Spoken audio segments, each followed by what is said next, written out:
The four-member Riley family that I am a part of would not be in existence today if it were not for my great-grandmother, Bridget Agnes Mullarkey. On October 3rd, 1909, Bridget Agnes Mullarkey was born in the town of Ballina, County Mayo, Ireland. James and Mary Mullarkey had six children, with Bridget being the fifth born. The Mullarkey family lived in a small house on a farm in Ballina. On this farm they grew potatoes and domesticated cows, which would provide the family with food and a small income. In 1923, tragedy struck the Mullarkey family as Bridget's father died of a heart attack at age 47. A couple months after the death of her father, Bridget and her cousin Margaret decided to leave Ireland and start a new life in America. Bridget and Margaret lied and said they were 19 years old when they were only 16.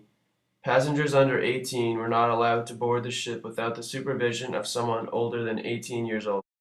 Their age was not uncovered, and they were able to board the RMS Franconia, which left from Liverpool, England, and traveled across the Atlantic Ocean to Ellis Island.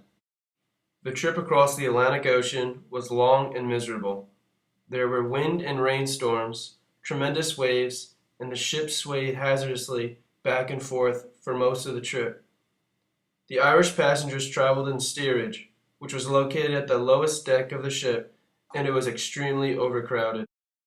Bridget suffered seasickness and lay helplessly in a corner for the duration of the trip.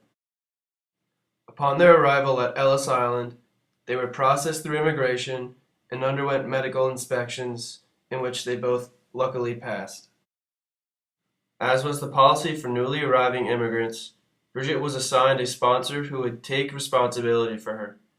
Mary Cooney, Bridget's sponsor, took her to Long Island, New York, where she would begin employment as a domestic worker in her sponsor's boarding house. Her cousin Margaret was assigned a different sponsor, and they would not see each other until they were reunited 30 years later. Bridget's arrival in America could not have come at a worse time.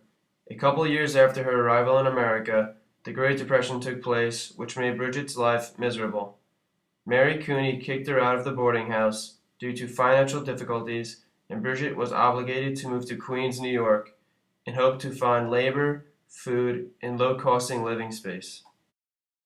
Bridget was able to survive through the Great Depression and moved back to Mary Cooney's boarding house. She met a construction worker named Philip Marsh, who was a new member living in the boarding house, who traveled by boat from Newfoundland, Canada. They got married in 1934 and started a family together in Bayshore, New York.